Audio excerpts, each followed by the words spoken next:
के शुरुआत में हम एना नाम की एक लड़की को देखते हैं जो अपने रूम में चेलो बजा रही थी, लेकिन तभी उसके रूम के अंदर उसका पिता आ जाता है और उसको एक जोर से थप्पड़ मारता है, जिसके बाद वो उसके साथ जबरदस्ती करने लगता है।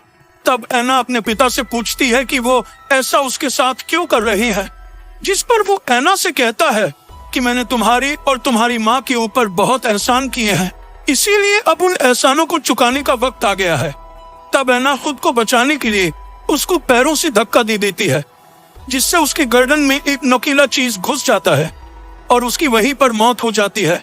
अब एना को उसके पिता के मर्डर के केस में अरेस्ट कर लिया जाता है, जिसके बाद पुलिस उसको कोर्ट ले जाती है और यहाँ एना जज को सब कुछ सच बताती है कि उसके पिता ने उसके साथ जबरदस्ती करने की कोशिश की थी और इसीलिए उसने खुद को बचाने के लिए ये सब किया है।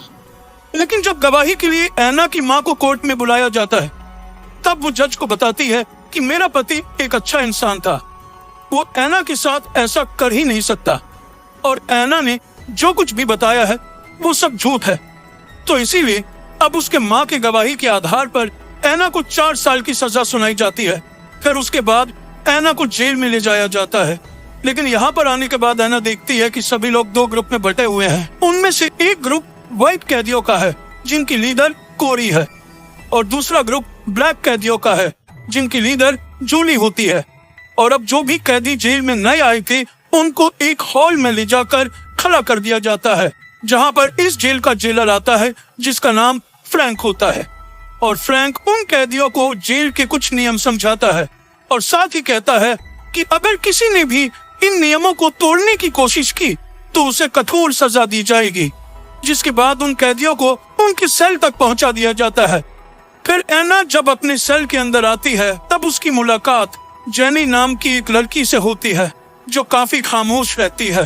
फिर अगले दिन सभी कैदियों को एक मैदान में लाया जाता है जहाँ पर एना के पास व्हाइट ग्रुप की लीडर कोरी आती है और वो एना को उसके ग्रुप में शामिल होने के लिए कहती है और साथ ही बताती है कि वो अगर उसके ग्रुप में शामिल नहीं हुई तो ब्लैक कैदियों की लीडर उसे नहीं छोड़ेगी।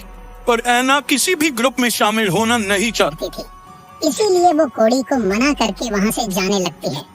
लेकिन कोड़ी को लगता है कि वो उसकी बेइज्जती कर रही है, इसीलिए एना जब अकेली होती है तब कोरी अपने ग्रुप के साथ वहाँ पर पहुँच जाती है और एना को बहुत बुरी तरीके से मारने लगती है, जिसके बाद एना अपने सेल में आती है और दर्द की वजह से रोने लगती है, जिसे देखकर जेनी उसके पास आती है और उसके साथ हमदर्दी जताती है।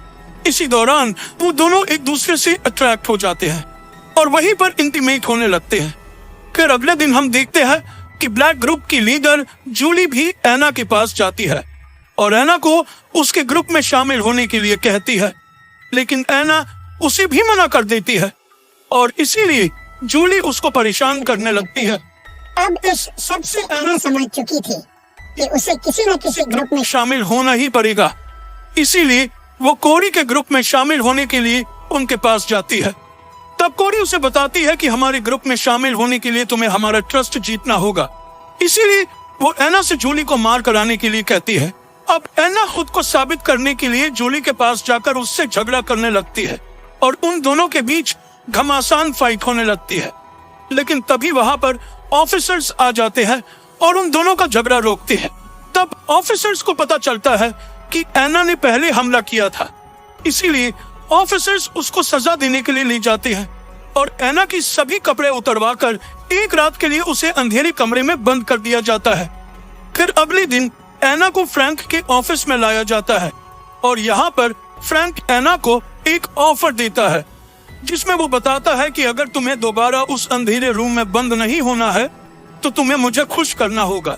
अब एना उस रूम में दोबारा जाना नहीं चाहती थी, इसीलिए वो फ्रैंक की बात मान लेती है। इसीलिए फ्रैंक उसका फायदा उठाना शुरू कर देता है। फिर उसके बाद एना जब कोरी से मिलने जाती है तब वो उसे पहले नशा कराती है और इसके बाद वो भी एना का फायदा उठाने लगती है। फिर अगले दिन एना जब अपने ग्रुप के साथ बैठी होती है तब उसके पास जूली आकर उससे झगड़ा करने लगती है क्योंकि वो उससे बदला लेना चाहती थी और इसीलिए अब उन दोनों ग्रुप के बीच फाइट शुरू हो जाती है। अब इसके बाद एना को फिर से फ्रैंक के ऑफिस में लाया जाता है और इस बार भी फ्रैंक एना को ही इस लड़ाई का जिम्मेदार ठहराता है।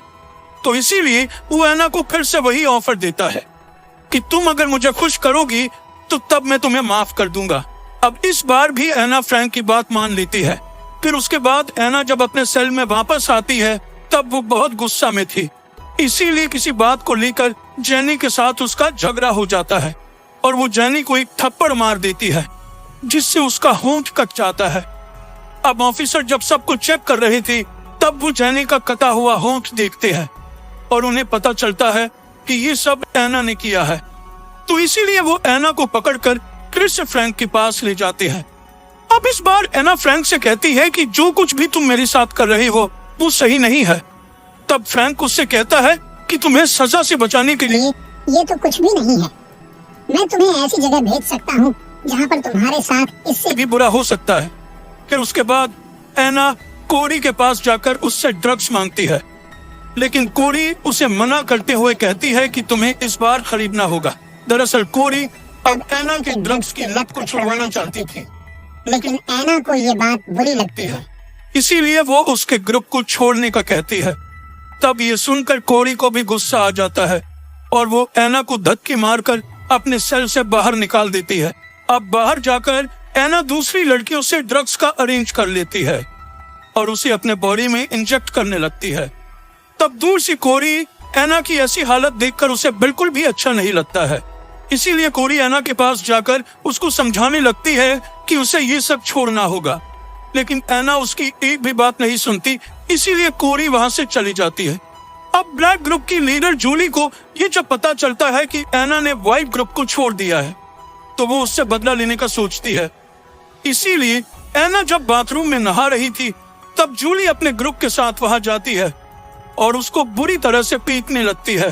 फिर उसके बाद एना बाहर आकर उन लड़कियों से दोबारा ड्रग्स लेने लगती है ताकि अपने गम को भुला सके, लेकिन तभी यहाँ पर कोरी आ जाती है और एना को ड्रग्स देने वाली उन सभी लड़कियों को पीटने लगती है। अब थोड़ी देर बाद वहाँ पर ऑफिसर्स भी आ जाते हैं और ड्रग्स लेने वाली उन सभी लड़कियों को पकड़ लेते हैं, लेकिन एना खुद के गर्दन पर नुकीला पत्थर लगाकर ऑफिसर्स को धमकाने लगती है और एक ऑफिसर बड़ी ही चालाकी से एना से वो पत्थर छीन लेता है, जिसके बाद एना के सभी कपड़े उतरवाकर उसको 3 दिन के लिए उसी अंधेरे कमरे में कैद कर दिया जाता है। और यहाँ पर एना खुद को मारने की कोशिश करती है क्योंकि वो इस टॉर्चर को सहन नहीं कर पा रही थी। जिसके बाद हम एना को जेल के हॉस्पिटल में देखते हैं, जहाँ पर एना की जैसे ही ड्रग्स लेने वाली बहुत सारी लड़कियों का इलाज चल रहा था। और एना जब उनकी ऐसी हालत देखती है तब उसे बहुत बुरा लगता है और वो भी आज से ही ड्रग्स छोड़ने का फैसला करती है। अब जेल में एना की माँ उससे मिलने आती है और वो एना को बताती है कि मुझे मेरे पति के बारे में सब कुछ पता चल गया है कि वह अच्छा आदमी नहीं था और मैंने तुम्हारे खिलाफ कोर्ट में गवाही देकर बहुत बड़ी गलती कर दी है, इसीलिए मैं अब अपनी गलती सुधारना चाहती हूँ। जिसके बाद एना फ्रैंक के पास जाती है और उससे कहती है कि तुम्हें मेरे शरीर के साथ जो कुछ भी करना है कर लो, लेकिन इसके बदले में तुम्हें मुझे उन लड़कियों के ग्रुप से बचाना होगा। तब फ्रैंक इस बात के लिए मान जाता है। अब कोडी को जब ये पता चलता है कि एना ने हमेशा के लिए उसके ग्रुप को छोड़ दिया है तो वो उससे झगड़ा करती है और उसके फेस में एक कट मार देती है। फिर उसे हॉस्पिटल लाया जाता है। तब उससे मिलने के लिए फ्रैंक आता है और वो एना को गलत तरह से टच करने लगता है। तब एना के पास खड़ी नर्स ये सब देख रही थी और एना को भी समझ में आ चुका था कि फ्रैंक उसकी कोई मदद नहीं करने वाला है और वो सिर्फ उसका फायदा उठा रहा है। इसीलिए फ्रैंक के जाने के बाद एना उस नर्स को सब कुछ सच बता देती है। तब वो नर्स उससे कहती है कि मेरी बहन का पति गवर्नर के लिए काम करता है, इसीलिए वो तुम्हारी मदद जरूर करेगा। लेकिन फ्रैंक उन दोनों को बात करता हुआ सीसीटीवी में देख रहा था, इसीलिए वो एक कैदी को भेजकर उस नर्स को मरवा देता है और फ्रैंक हमेशा ही एना को जेल का कोई ना कोई नियम तोड़ने के लिए फंसा देता है ताकि वो एना का हमेशा फायदा उठा सके। उसके बाद एना को पता चलता है कि कुछ ऑफिसर्स उससे पूछताछ करने के लिए आने वाले हैं और एना चाहती है कि किसी तरह वो फ्रैंक की सच्चाई उन ऑफिसर्स के सामने ले आए। इसीलिए वो कोरी के पास जाकर फ्रैंक की सच्चाई बताती है और उससे मदद मांगती है। तब कोरी उसको एक फोन देती है और उससे कहती है कि अब फ्रैंक जब भी तुम्हें अकेले में बुलाएगा तो तुम उसकी सारी हरकतें इस फोन में रिकॉर्ड कर लेना। और इस बार जब फ्रैंक एना को अकेले में बुलाता है तब वो फोन के अंदर सब कुछ रिकॉर्ड कर लेती है। फिर अगले दिन जब ऑफिसर्स उससे पूछताछ करने के लिए आते हैं तब एना उनको फ्रैंक की सच्चाई बताती है, लेकिन कोई भी ऑफिसर्स उसकी बात पर यकीन नहीं करता है। इसीलिए एना उस रिकॉर्डिंग को उन सभी ऑफिसर्स को दिखाने लगती है। तब इस रिकॉर्डिंग को देखकर उन्हें यकीन हो जाता है कि एना सच बोल रही है, तो इसीलिए फ्रैंक को गिरफ्तार कर लिया जाता है। और अब एना की इस हिम्मत के लिए वो ऑफिसर्स उसकी काफी तारीफ करते हैं और साथ ही एना को जमानत भी मिल जाती है, जिसके बाद वो जेल से निकलकर अपनी माँ से मिलती है। और आखिर में हम देखते हैं कि एना एक चर्च में सेलो बजा रही है और इसी के साथ ये मूवी यहीं पर खत्म हो जाती है। आई होप आपको ये कहानी पसंद आई होगी। अगर वीडियो अच्छी लगी हो तो उसे लाइक कर देना और चैनल को भी सब्सक्राइब कर देना। मिलते हैं अगली वीडियो में, पर तब तक के लिए be safe and keep chilling.